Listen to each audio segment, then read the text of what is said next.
कांग्रेस ने आज एक बड़ा दांव चल दिया है। कन्हैया कुमार को दिल्ली के अंदर चुनावी मैदान में उतार दिया है और कन्हैया कुमार को मनोज तिवारी के सामने मैदान में उतारा है।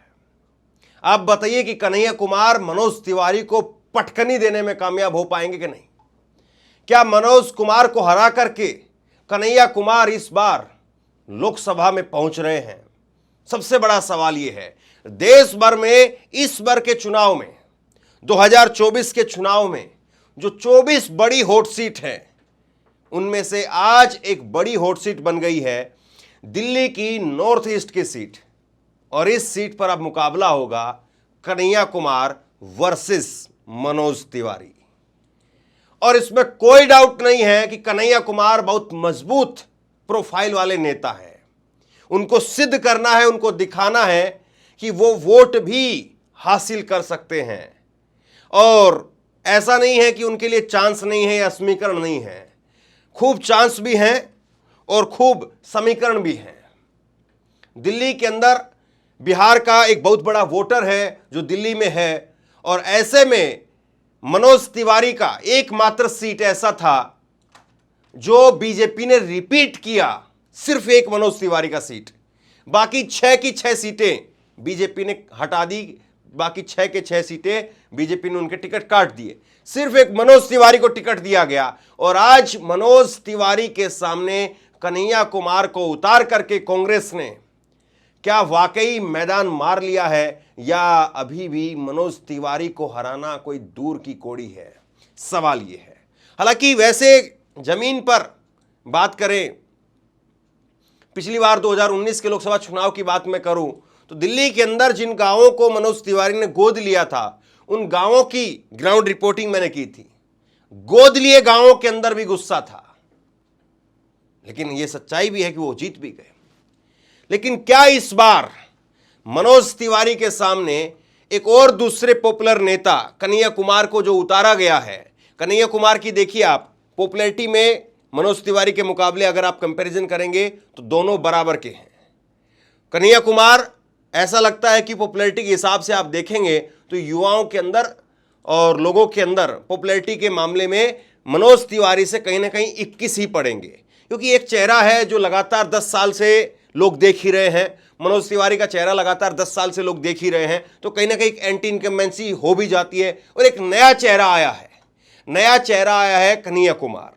तो पॉपुलैरिटी के मामले में 20 नहीं बल्कि 21 कन्हैया कुमार यहां पर साबित हो रहे हैं। दूसरा एंगल देखिए कि कन्हैया कुमार और मनोज तिवारी के पास में उनके गाने हैं जो उनके लोग सुनने के लिए, भाषण सुनने के लिए आते हैं। मनोज तिवारी गाने गाते हैं। दूसरी तरफ कन्हैया कुमार जबरदस्त वक्ता है। जेएनयू से निकले कन्हैया कुमार अपने भाषणों की वजह से देश भर में मशहूर हैं, लोग उनको सुनने के लिए आते हैं। तो यहां पर भाषण के मामले में भी कन्हैया कुमार इस वक्त में जो है वो मनोज तिवारी से 21 साबित हो रहे हैं। और इसके साथ साथ तीसरा समीकरण कि क्या वोटों का गणित ये कहता है कि मनोज तिवारी के मुकाबले कन्हैया कुमार ज्यादा 21 हैं। इस पर अगर आप टटोलें तो आपको दिखेगा कि एक तरफ मनोज तिवारी का वोट है जो मोदी जी के नाम पर, मनोज तिवारी के नाम पर उनको मिलेगा, जो बीजेपी के नाम पर, मनोज तिवारी के नाम पर और नरेंद्र मोदी के नाम पर उनको मिलेगा। कन्हैया कुमार के पास में कन्हैया कुमार का वोट है खुद का, एक जो लोग उनकी पॉपुलैरिटी के नाम पर उनको वोट करेंगे। दूसरा कांग्रेस का वोट है, तीसरा आम आदमी पार्टी का वोट है। तो 3 समीकरण यहां पर। अगर मनोज तिवारी को 3 अपने नाम पर, बीजेपी के नाम पर, मोदी के नाम पर, मैं तीनों अलग अलग चीज इसलिए गिनवा रहा हूं क्योंकि आज के टाइम पर तीनों के वोट हैं। मोदी के नाम पर एक तबका वोट करता है, कैंडिडेट को नहीं देखता है, मोदी के नाम पर वोट करता है। एक तबका है जो भाजपा का कट्टर जो है समर्थक है, भाजपा का एक और वोटर है, उसको किसी से कुछ मतलब नहीं, कौन कैंडिडेट है वो देखता ही नहीं है, वो बीजेपी का वोटर है, बीजेपी को ही वोट करना है, सालों से करता हुआ आ रहा है, जब नरेंद्र मोदी नहीं थे तब से करता हुआ आ रहा है। और एक वोटर है जो मनोज तिवारी के नाम का खुद का वोटर है, उनका अपना कमाया हुआ वोटर है। ऐसे ही कन्हैया कुमार का भी आप देखेंगे तो 3 समीकरण यहां पर दिखाई दे रहे हैं। कन्हैया कुमार का नाम का खुद का एक उनका वोट है, उनका खुद की एक अपनी पॉपुलैरिटी है, कांग्रेस का वोट उनके साथ में है और आम आदमी पार्टी का वोट उनके साथ में है। एक नया चेहरा है, लोगों की वैसे भी सहानुभूति हो जाती है कि पिछला चुनाव बेगूसराय से कन्हैया कुमार हार गए थे, इस बार कन्हैया कुमार को जो है वो जिता करके भेजा जाए और लोकसभा के अंदर एंट्री करवाई जाए और कन्हैया कुमार जो है वो इस बार मनोज तिवारी को पछाड़ दें। अब क्या होता है, किस तरीके से समीकरण बैठते हैं, ये चुनाव में पता चलेगा। लेकिन इस वक्त में जो प्रतिक्रिया आई है इसके बाद में, वो मैं आपको दिखा देता हूं। जो प्रतिक्रिया इस वक्त में आ रही है, शकील अख्तर वरिष्ठ पत्रकार हैं, दिल्ली की राजनीति को बखूबी समझते हैं। इन्होंने लिखा है, दिल्ली के टिकट कांग्रेस ने बहुत अच्छे बांटे हैं। कन्हैया कुमार का नॉर्थ ईस्ट दिल्ली से लड़ना न केवल दिल्ली की 7 सीटों पर बल्कि देश में भी एक मैसेज देगा कि देखिए कांग्रेस जो है अपने हाई प्रोफाइल नेताओं को मजबूती के साथ चुनाव लड़वा रही है। चांदनी चौक से जयप्रकाश अग्रवाल से बेहतर कोई उम्मीदवार था ही नहीं और उदित राज को नॉर्थ ईस्ट से कैंडिडेट बनाया गया है। नॉर्थ ईस्ट से कन्हैया कुमार है। नॉर्थ वेस्ट दिल्ली के अंदर उदित राज माहौल बना देंगे। तो ये जो है शकील अख्तर की तरफ से कहा गया है। ये लिस्ट आप देख लीजिए, कांग्रेस ने कुछ देर पहले ही ये लिस्ट जारी की है। 10 कैंडिडेटों का इसमें ऐलान किया गया है, जिसमें पहले 3 नाम जो है वो दिल्ली से हैं। चांदनी चौक से जेपी अग्रवाल हैं, पहले के सांसद भी रहे हैं, यहाँ पर दिल्ली के अध्यक्ष रहे। कन्हैया कुमार नॉर्थ ईस्ट से और नॉर्थ वेस्ट से उदित राज। इसके बाद में जो है वो पंजाब के कुछ सीटों पर जो है घोषणा हुई है, जिसमें चरणजीत सिंह चन्नी को जो है वो मैदान में उतारा गया है। पंजाब के पूर्व मुख्यमंत्री, उनको मैदान में उतारा गया है। तो कांग्रेस अब जो है एक एक सीट बहुत नाप तोल करके, और दिल्ली को लेकर के बड़ी जो है वो नापतोल चल रही थी। दिल्ली को लेकर के एक तरह से जो नापतोल चल रही थी, तो उसमें जो है वो कभी किसी का नाम आ रहा था, कभी किसी का नाम आ रहा था। बीच में सोशल मीडिया पर जो है वो नेहा सिंह राठौड़ का नाम भी चला था मनोज तिवारी के सामने। लेकिन ऐसा लगता है कि शायद कांग्रेस ने ये समझा है कि नेहा सिंह राठौड़ अभी जो है वो पॉपुलैरिटी जो है वो अपनी गेन कर रही है, और कन्हैया कुमार अगर उसी पॉपुलैरिटी के हिसाब से ही किसी का चयन करना है तो कन्हैया कुमार नेहा सिंह राठौड़ के मुकाबले कहीं ज़्यादा बेहतर उम्मीदवार है। तो शायद इस वजह से जो है उनको उतारा गया है। और अब जो है कन्हैया कुमार को लेकर के कैसी जो है वो लड़ाई होगी, ये देखना होगा। जो कुछ प्रतिक्रियाएं आ रही मैं आपको दिखा रहा हूं। जैकी यादव ने लिखा है, अब आएगा ना मजा सर, नॉर्थ ईस्ट दिल्ली से कांग्रेस ने अपने प्रत्याशी का ऐलान कर दिया है। इस सीट से कांग्रेस ने कन्हैया कुमार को अपना प्रत्याशी बनाया है। आपको पता होगा कि मनोज तिवारी लगातार 2 बार इस सीट से सांसद रह चुके हैं और उन्हें लगातार तीसरी बार भी बीजेपी ने अपना उम्मीदवार बनाया है। मगर इस बार मनोज तिवारी के सामने कन्हैया कुमार आ गए हैं। इस बार इस सीट पर मुकाबला टक्कर का ही नहीं बल्कि एक तरफा हो गया है, क्योंकि अब इस सीट पर कन्हैया कुमार जीतने जा रहे हैं।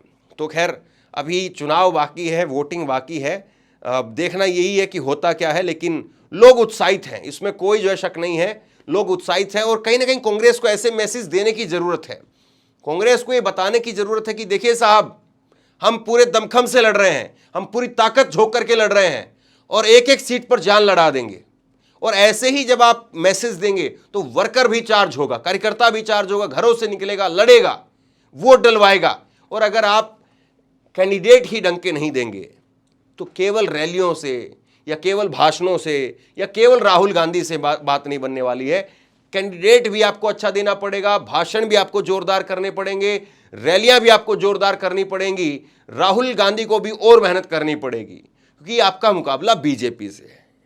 आपका मुकाबला बीजेपी से है। अगर कोई ये मान करके चल रहा नहीं बीजेपी तो 180 सीट आ रही है, 150 सीट आ रही है, अपने घर में सोते हैं, 4 तारीख को उठ करके देख लेंगे कि कितनी सीट आई है, इतने हल्के में बीजेपी को आप नहीं ले सकते हैं। भले ही महंगाई, बेरोजगारी और तमाम तरीके के मुद्दे हैं, लेकिन फिर भी इतने हल्के में आप नहीं ले सकते हैं। रितु चौधरी ने लिखा है, कांग्रेस ने कन्हैया कुमार को मनोज तिवारी के खिलाफ नॉर्थ ईस्ट दिल्ली से उम्मीदवार बनाया है। रिंकिया के पापा तो इस बार फंस गए हैं। तो रिंकिया के पापा जो है, खूब उनका नाम जो है मशहूर है, आप खूब जानते हैं कि रिंकिया के पापा और तरह तरह के उनके गाने हैं, बियर लेके ना चलू, और दुनिया भर के जो है उनके कुछ फूहड़ गाने भी हैं, उनके बहुत ही बेशर्म गाने भी हैं। तो जिन गानों को लेकर के नेहा सिंह राठौड़ ने काफ़ी उनको जो है वो नुकसान भी पहुंचाया। लेकिन अब मुकाबला जो है वो ये तो तय हो गया है कि ज़बरदस्त है।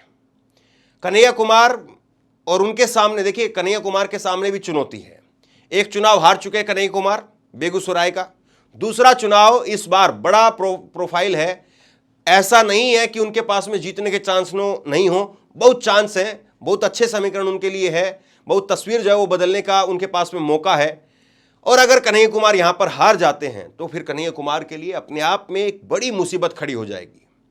इसलिए कन्हैया कुमार के लिए भी ये चुनाव करो और मरो का है। ये दूसरी तरफ जो है ये चुनाव मनोज तिवारी के लिए अगर करो या मरो का चुनाव है। अगर मनोज तिवारी यहां से हार गए, बीजेपी पूछने वाली नहीं है, ये सच्चाई है, क्योंकि यहां पर 3-3 4-4 बार के सांसदों को, 6-6 बार के सांसदों को पूछ नहीं रही है, उनके टिकट काट दिए गए हैं। तो मनोज तिवारी अगर यहां से हार गए तो समझ लीजिए टाटा बाय बाय खत्म।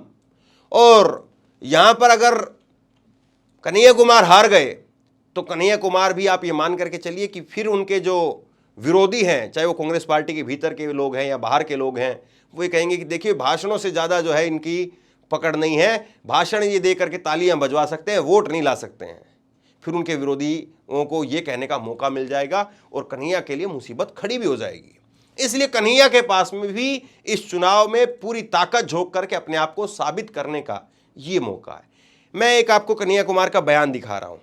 घर में नहीं है दाने, चतुर चाचा चले भुनाने, अपने देश में युवाओं का काम नहीं, किसानों को फसल का दाम नहीं, मजदूरों को मजदूरी नहीं, आम लोगों को महंगाई से मुक्ति नहीं, और चले हैं पड़ोसी देश के लोगों को नागरिकता देने।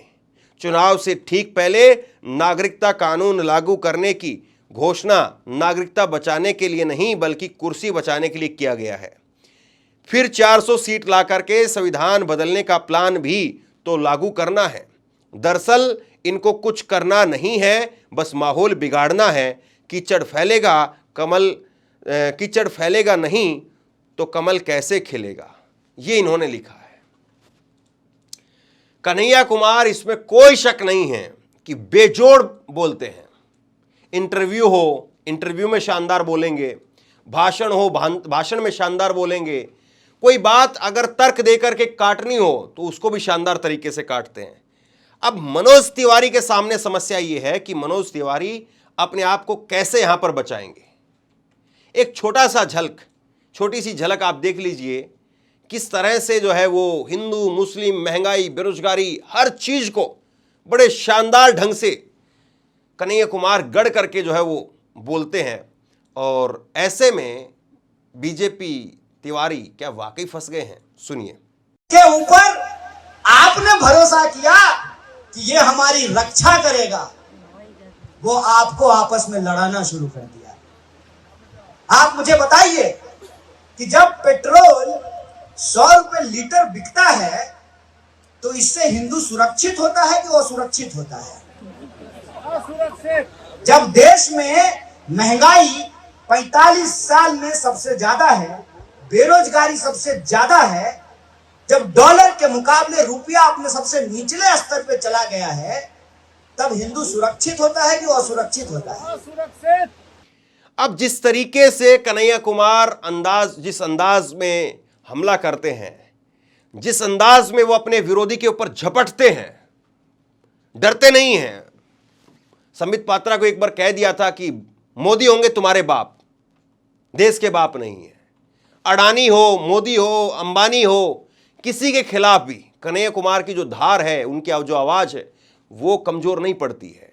बाकी के कई नेता हैं जिनकी जो धार है, जिनकी जो आवाज है, वो नेता देख करके या सामने कौन है ये देख करके तय होती है। लेकिन कन्हैया कुमार धारदार तरीके से बोलते हैं।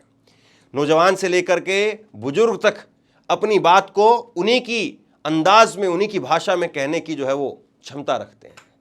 और अब कन्हैया कुमार को जिस तरीके से यहाँ पर कांग्रेस ने उतारा है, मामला तो दिलचस्प हो गया है, इसमें कोई शक नहीं है। और जिस तरीके से कन्हैया कुमार यहाँ पर ताल ठोकेंगे वो देखना दिलचस्प होगा कि भाषणों में वो क्या बोलते हैं, किस तरह से मनोज तिवारी को घेरते हैं, और क्या कन्हैया कुमार को कांग्रेस अब दिल्ली में कमान सौंपने जा रही है एक तरह से प्रचार की 7 सीटों की, क्योंकि कन्हैया कुमार बीजेपी कांग्रेस के स्टार प्रचारक भी हैं।